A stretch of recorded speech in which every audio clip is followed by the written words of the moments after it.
इंदिरा गांधी राष्ट्रीय मुक्त विश्वविद्यालय प्रस्तुत करता है कार्यक्रम बीज गणित की पढ़ाई यानी स्टडिंग एल्जेब्रा। खासतौर पर यह कार्यक्रम बीडीपी, बीएससीजी और बीएजी के छात्रों के लिए है। कार्यक्रम में भाग ले रही हैं स्कूल ऑफ साइंसेज इग्नू की प्रोफेसर पी सिंक्लेयर। आइए सुनते हैं ये कार्यक्रम।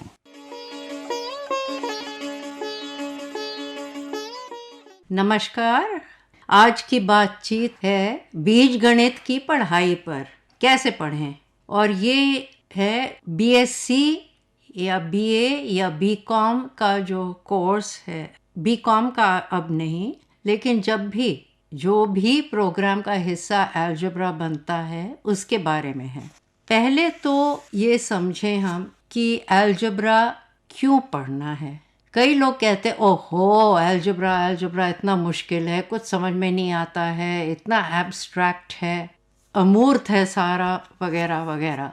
The point is that algebra is the backbone of mathematics. It is the essential requirement for understanding and developing and taking mathematics further. So maybe the question that arises is really, what is mathematics? And therefore, what is algebra? How do I say that algebra is the backbone of mathematics? And what is the whole point of studying algebra? Further, if I'm convinced that I do need to study algebra, how should I go about it in our program of the BSCG or the BAG? So, my first question really to myself and to you is, what is mathematics? Mathematics is, as some people say, calculation. Is that what it is? Is it only about number? Is it only calculation? Maybe because in school we are dealing more with numbers at the earlier stages and around us there's so much to do with number, और किसी से कभी ऐसे सोचने में या बात करने में ये निकल के नहीं आता है कि मैथमेटिक्स में सिर्फ नंबर ही है क्या या कुछ और भी है।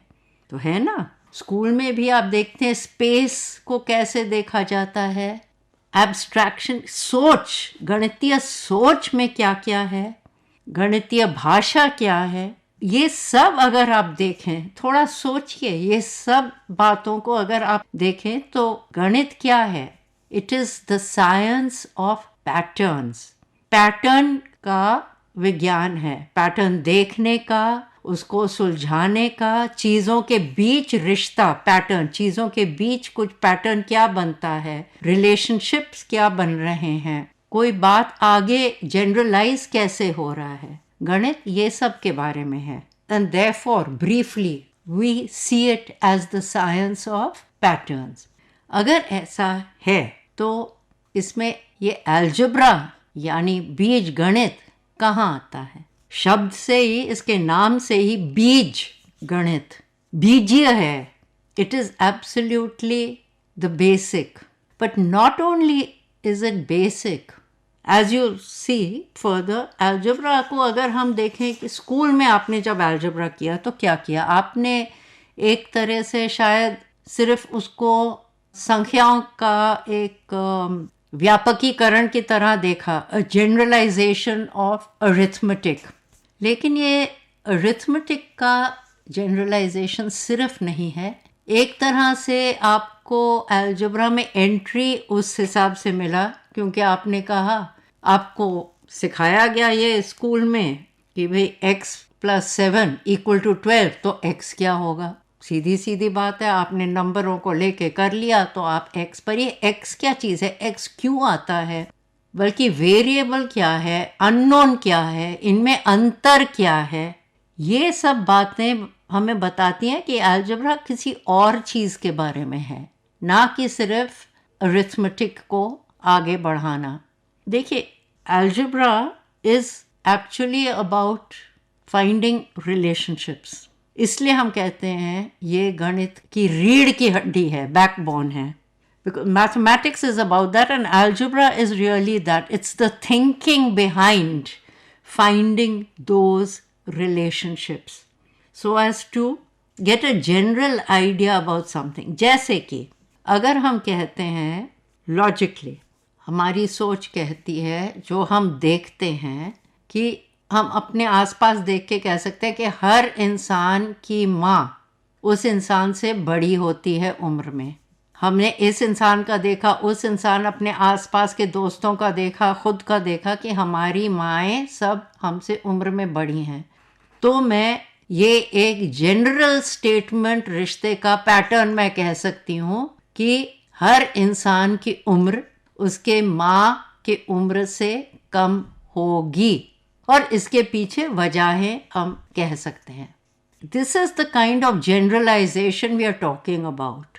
और जब हम एक ऐसी बात करें कि हाँ, इंसान की माँ और इंसान, इन दोनों उम्रों में जनरली अगर फ़र्क होगा, तो हम जानते हैं कि 25 साल आगे जो इस इंसान की उम्र होगी, उसके और उसके माँ के उम्र में फ़र्क वही रहेगा 25 साल बाद भी।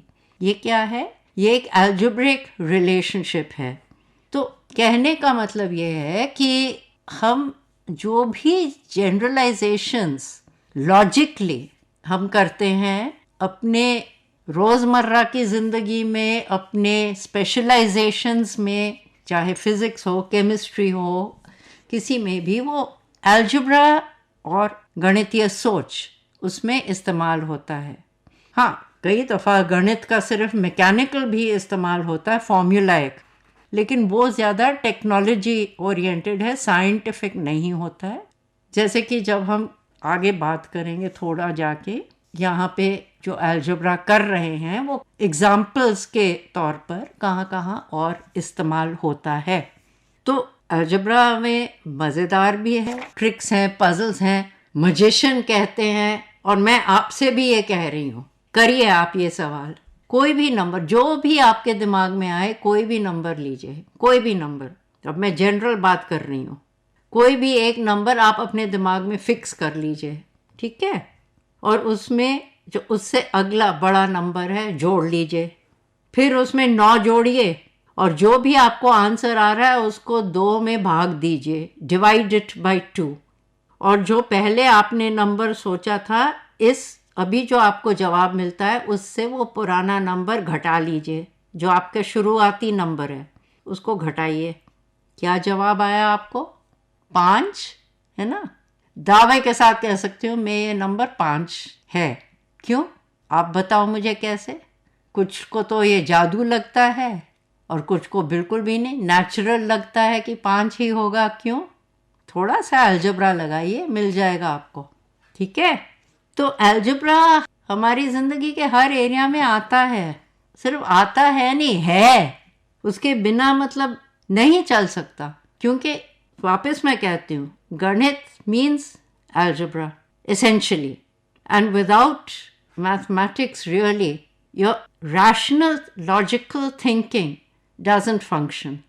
अगर रैशनली या लॉजिकली आप सोच रहे हैं तो अलजेब्रा तो है ही, और उसकी ज़रूरत इसलिए है so that you develop that sense of that ability to think logically, think rationally, think sensibly.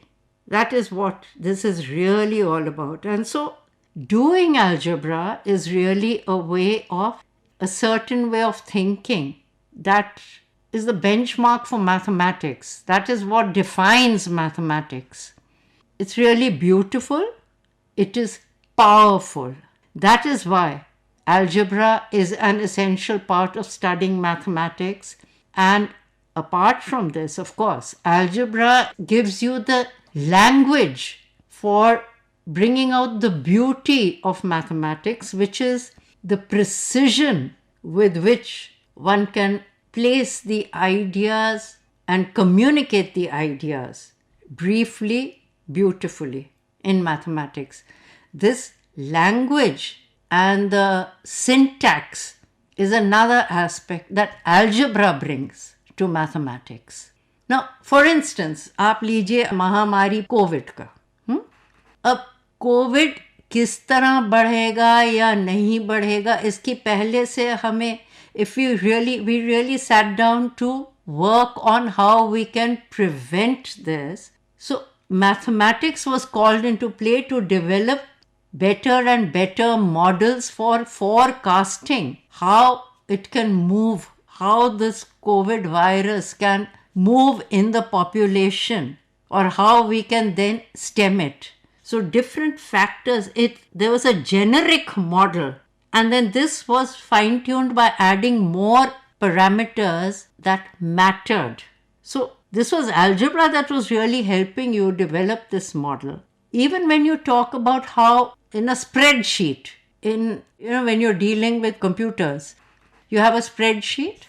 Creating that spreadsheet with different parameters to look at and how a certain problem is to be dealt with, financial or otherwise, algebra comes into play then.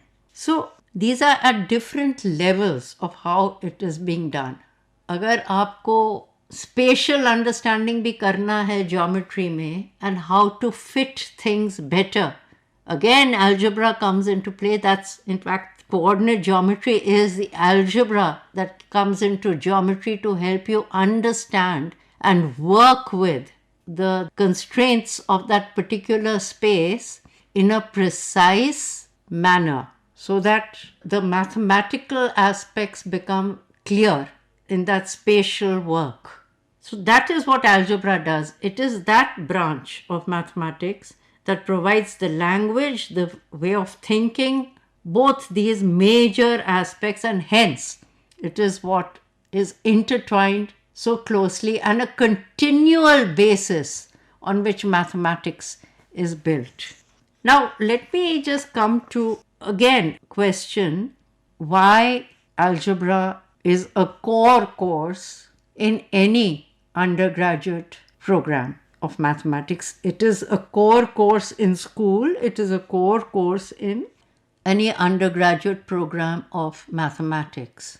In school, it is, as we have said, because it helps develop our algebraic and logical way of thinking and qualitative reasoning, which we need in our daily lives. Now, in our current BSc mathematics stream, for example, we have algebra explicitly coming in the 4th semester.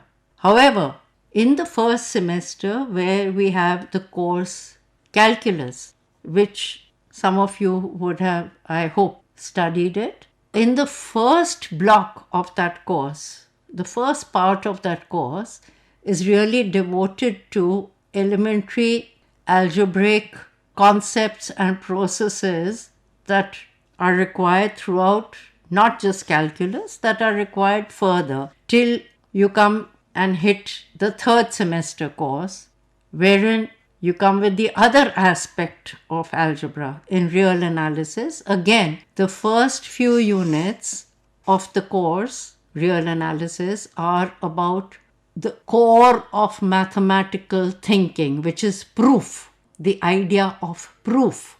How does proof become precise and a steady logical series of steps based on a certain way of thinking? That is what utilizes algebra. That is algebra. So proof per se is not algebra, but when you try and place it formally, correctly, step by step, where the logical thinking and the language comes into play, the whole syntax comes into play, therein lies the algebra of analytical, rational, mathematical thinking. So with that background, our learner comes to the formal algebra 6 credit course in the 4th semester, which is a core. Here, what we do is what most syllabi across the world doing in this area have developed over the decades, and they find that this is what is needed, what we use in the abstract. It's not just classical algebra, it's the development of classical algebra through modern algebra to abstract algebra that we now go to in the 4th semester, wherein there are these axiomatically defined algebraic objects, groups, rings, and fields.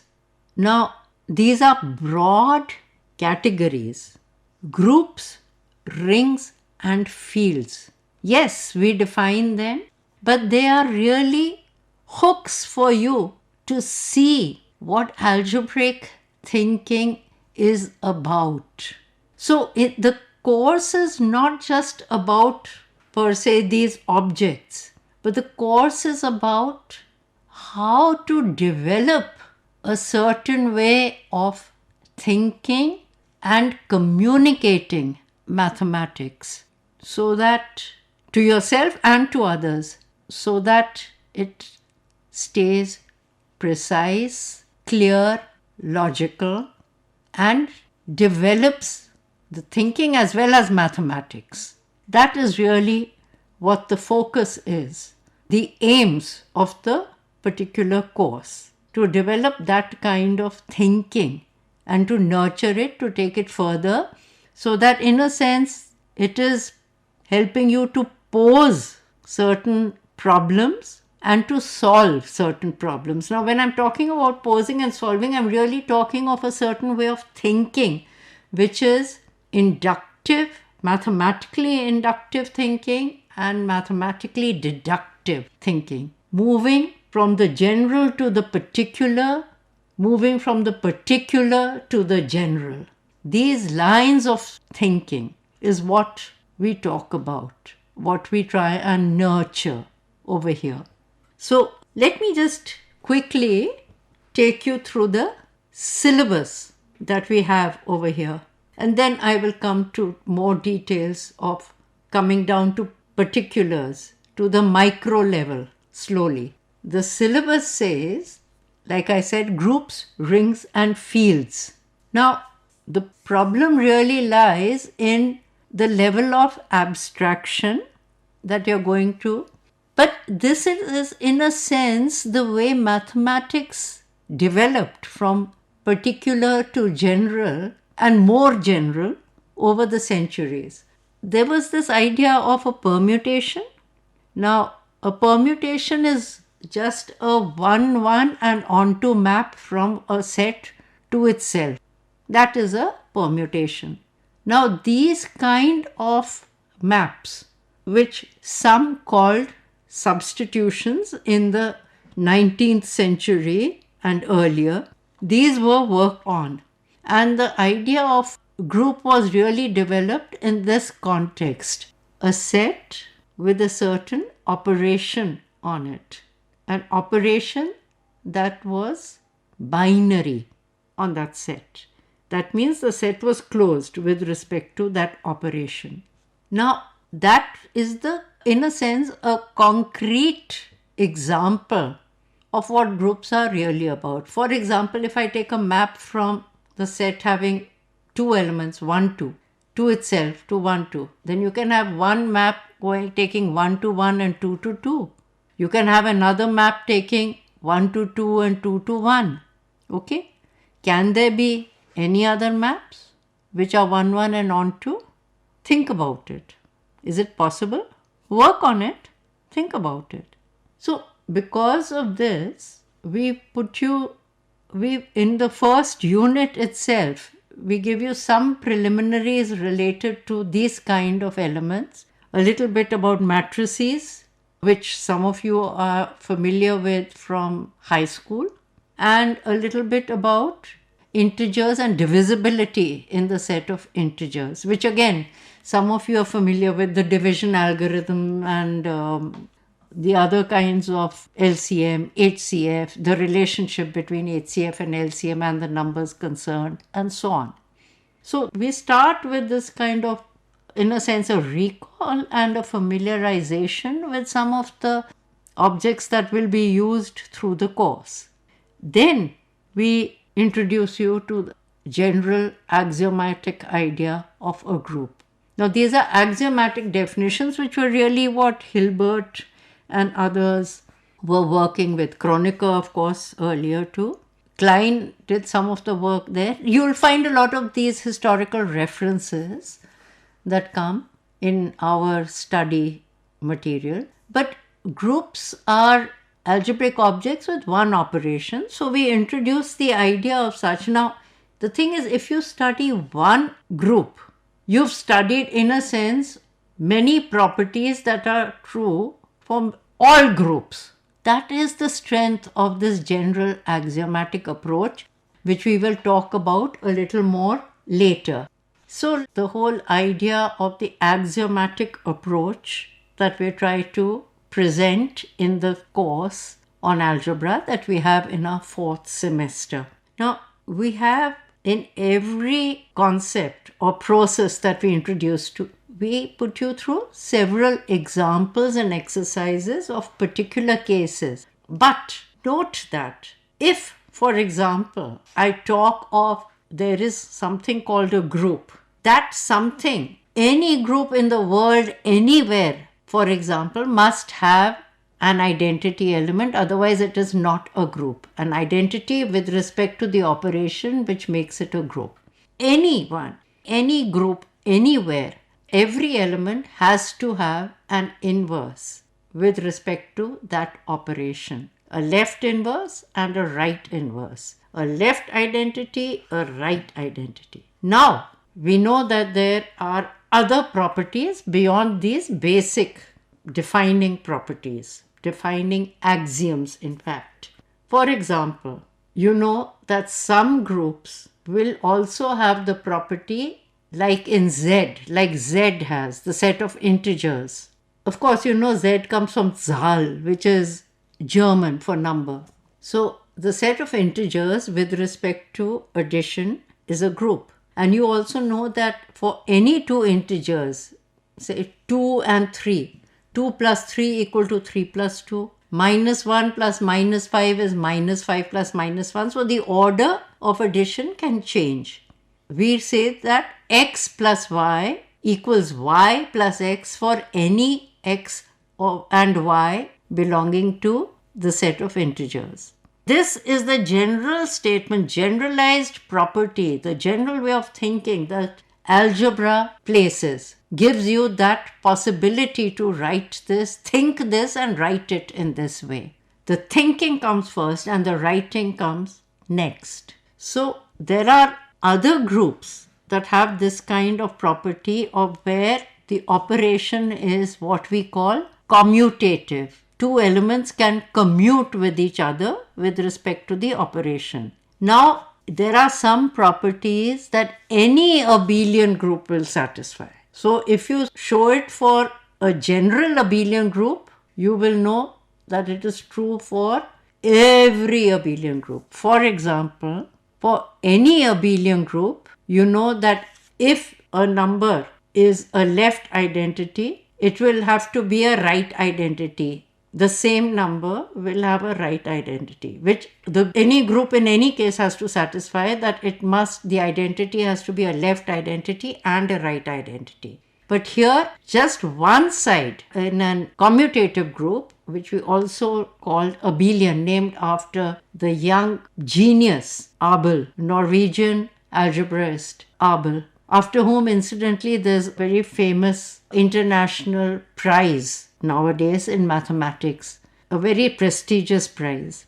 Okay, so coming back to abelian groups or as commutative groups, what we say is that if you show that, for example, x plus y equal to x for some y in an abelian group, then you will know automatically that y has to be the identity for, if this is true for every x, then y has to be the left identity also. And this is true for any abelian group because of the abelianness, because of the commutative property in it. Okay, so many groups are abelian groups, and in this course we give a lot of examples of abelian groups, but we also give examples of non-abelian groups, which essentially your groups of permutations are good examples of non-abelian groups. Because as you know from your course on calculus, you know that if f and g are two functions from maybe r to r, then it is not necessary that f composed with g is the same as G composed with F. Okay. Of course, if F and G are the same function, then both are the same as F square and that works. But if they are different functions, that need not happen. Therefore, any set of functions from one set to another would be usually non-abelian, non-commutative. So if I prove anything for a non-abelian group, for example, it will be true for all groups. With that one stroke, with that one proof, I will have proved it for all such groups. Similarly, if there's anything true about a commutative group, then with one proof, I will have proved it for all commutative groups, regardless of what it is. Okay. Similarly, there are objects like subsets of a set. You have a set, you have a subset. Similarly, you have groups, you have a subgroup. A subgroup is a group in its own right. So we study such objects also, and we go on to study again a particular kinds of abelian commutative groups which are generated by a single element. Again, I say that if you have these ones that are generated by a single element are called cyclic. So for example, if I prove something for a cyclic group in general, I will have proved it for any cyclic group at all. And there are infinitely many cyclic groups. So for example, if I prove that every cyclic group is abelian, a cyclic group is abelian, then it means any and every cyclic group has to be abelian. So you give me any cyclic group from anywhere and I will know that this is going to be abelian. That is commutative. Now we take the discussion further in the other block. In the course, we carry on to talk about normal subgroups, and there's a reason for normal subgroups to have been thought of, even to have been created. Now, these were actually created to work because the mathematicians wanted to work with what were called quotient groups. Now, a quotient group is an algebraic object, again, created axiomatically, created by mathematicians, but it works only for certain kinds of subgroups. So that relationship we discuss also. And finally, within groups, we talk of this broad concept of mapping a function from one group to another. And the function has to be such, it can't be just any function like in calculus, but it has to be a function that preserves that operation. So that group operation, that thing that makes the set a group, that function has to work with that operation. So it preserves that operation. Now again, this is a concept, all these concepts are created by mathematicians, defined by mathematicians, and that is the beauty of mathematics. You see, it is completely human made. Mathematics is not something that came from I don't know where, that you saw first in the universe and therefore created it. These are axiom based. Mathematics is created by humans through algebraic thinking in a manner that maintains consistency in the way you define the various conditions you put on the definition. The inner consistency has to stay. That is what is special about the way mathematics is created and what makes it universal, really, completely universal. This axiomatic approach to mathematics is what makes it universal. Another object that we introduce you to in this course and in any course, undergraduate course in algebra, is idea of a ring, which is really a group with an extra operation on it that satisfies certain axioms. And the way we have gone through groups is the way we introduce you to rings. With that same beauty, the same power coming through of the axiomatic approach. That whole beauty of generalization and particularization within the abstract world. a particular kind of ring which is very important in the kind of applications that we see in a lot of the real world is that for field. For example, the set of real numbers with the operations of addition and multiplication on it is a field. So is the set of complex numbers, so is the set of rational numbers, and several other, infinitely many other sets, subsets of the set of complex numbers, in fact. They are fields. There are many, these are examples of fields with infinitely many elements. Similarly, there are infinitely many fields with finite number of elements. For every prime number, I think you would know that the set of prime numbers is infinite. And there's a very simple proof for that, which is also in the materials given in the real analysis course also and in other courses. Now, this for every prime number, there is a field with finitely many elements. In fact, the number of elements in it is p, for where that prime number is p. So for each prime number p, there is a field with p elements in it. So there are infinitely many prime numbers.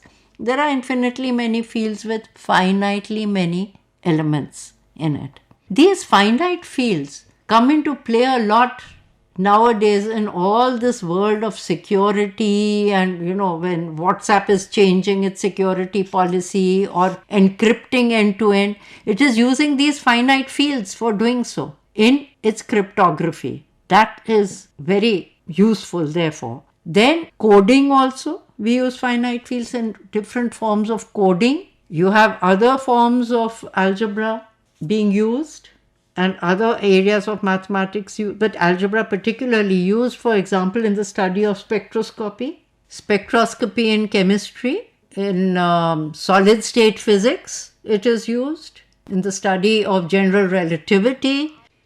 हाँ जी, hello. हाँ जी, सवाल आप थोड़ा जोर से बोल सकते हैं? हाँ, नमस्ते मैम, मेरा नाम रचना है।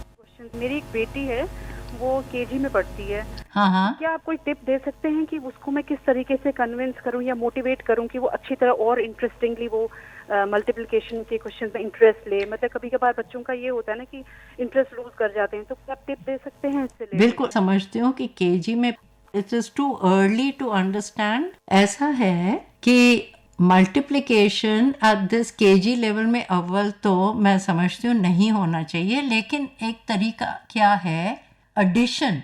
आप मल्टीप्लिकेशन को किस तरह करना चाहते हैं, पहले तो नंबर्स की समझ है बच्चे को? जी हाँ। उन पे जोर ना डालें बच्चे पर, बस बातचीत हो जाए, ये चलो देख लेते हैं कितने इसमें मिठाइयाँ यहाँ कितनी पड़ी हुई हैं, गिनती कैसे कर पाती, या मुझे वहाँ से ज़रा 11 वो ला देना वहाँ से वो, या ला देना 5, इसमें से आप 5 और जोड़ लो या घटा लो तो बता दो कितने। चीज़ों के साथ ही देखिए, या खेल में कितने टप्पे कर लिया आपने, कितने बार स्किप कर लिया, लेकिन समझ बनाना टाइम लगता है। तो ऐसा है, एडिशन को आप इस लेवल पे ना, जैसे 2 2 2 2, अगर वो पहले जोड़ तो समझ लें, then it is repeated addition. और ये नहीं कि जब वो पढ़ रहे हैं कर रहे हैं, यानी वही एडिशन के समझ नहीं, जिंदगी में वो कैसे, आप उनको मौके दो करने के अलग अलग, कि अगर ये गाना दूसरे उस पे है तो चौथे लाइन में गाना क्या होगा, कुल मिला के इसमें कितनी लाइनें हैं इस कविता में, कैसे गिनेंगे। स्किप कर करके काउंटिंग करने में मल्टीप्लिकेशन हो जाता है ना, 2 2 2 2 को कितनी दफा करें, 3 3 3 3 को कितनी, तो जो उसको पसंद है, कोई चीज पसंद है, मान लीजिए मिठाइयाँ, छोटी छोटी गोलियां, ये मैंने ढेर बना लिए हैं यहाँ पे, ये 3 3 के ढेर बना लो या 2 2 के ढेर बना के मुझे बताओ अब मल्टीप्लाई करके इतने 10 ढेर में कितने होंगे बिना जोड़े। पर पहले जोड़ तो आ जाए तभी उस पर आगे बढ़ सकते हैं। पर इट इज इम्पॉर्टेंट कि आपके बच्चे को क्या पसंद है पहले, and that should be used to take her learning further always. Thank you so much for giving your valuable time. Thank you so much. You're welcome, Rachna. And you see, for example, just now, this discussion we had with Rachna ji, it was talking about how do I see a pattern multiplication was vis-a-vis addition, a relationship. And can I generalize that? That is where algebra came in. So it is not different from doing algebra. When I say it's any number, say a 5 ones, 5 twos, 5 threes, it's 5 times x, where x is some natural number. That is what a table of 5 is really about. And so on. In general, given any number n, the table is nx. So that is what it's about. That kind of generalization plays through at higher and higher levels, more abstract and more abstract levels. Once you get used to the abstraction, it is not difficult. The units that you have, the course comes to you in blocks and units. Now, if you please do not skip the introduction of the course. Please read it carefully. There are books also suggested in it, but if you read the introduction carefully, it kind of gives you an idea of how the course unfolds. It gives you a little bit of background, the links with the other courses. And in any unit, there is always an introduction first, which again does the same job for that particular unit. So a block is divided into units. This course is made up of 4 blocks, and in various blocks, in some there are 4 units, some there are 5, there are 3, totally there are 16 units. All the material is created as if the teacher is discussing with you. That is not a book, that is the teacher, that is me trying to dialogue with the learner. And I'm doing it through exercises also built in, which the learner needs to go through. Each exercise as she comes to it.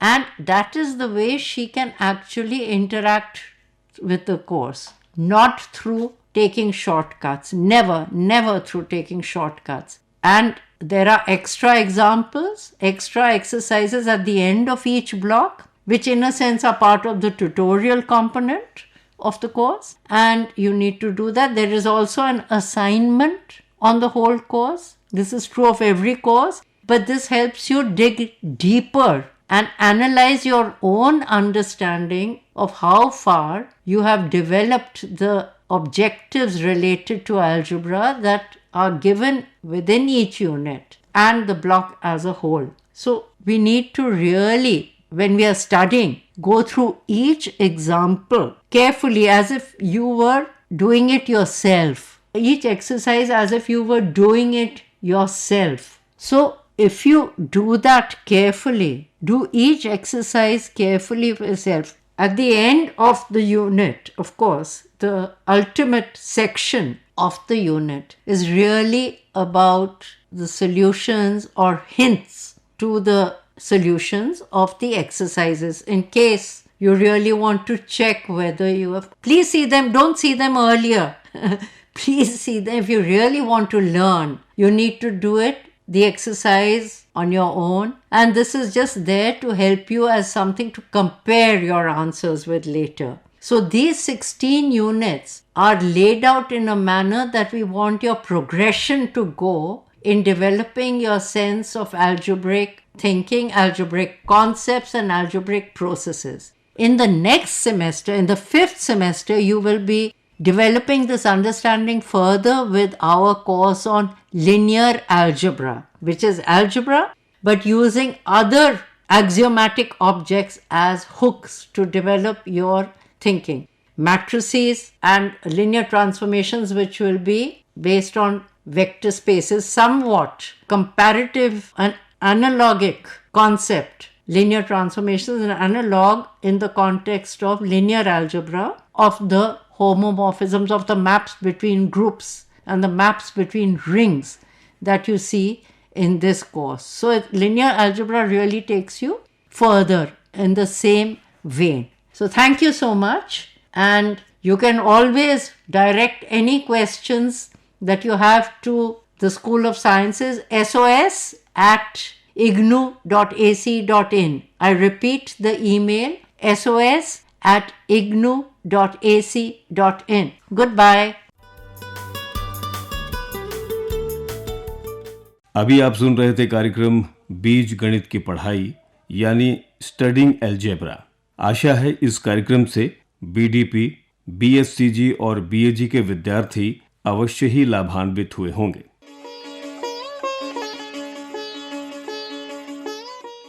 कार्यक्रम में विषय विशेषज्ञ के रूप में उपस्थित रहीं school of sciences IGNOU की प्रोफेसर पी सिंक्लेयर।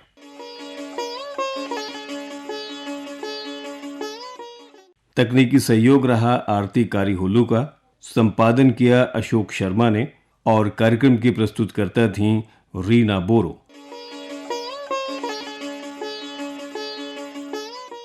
ये कार्यक्रम इंदिरा गांधी राष्ट्रीय मुक्त विश्वविद्यालय के संचार केंद्र द्वारा प्रस्तुत किया गया।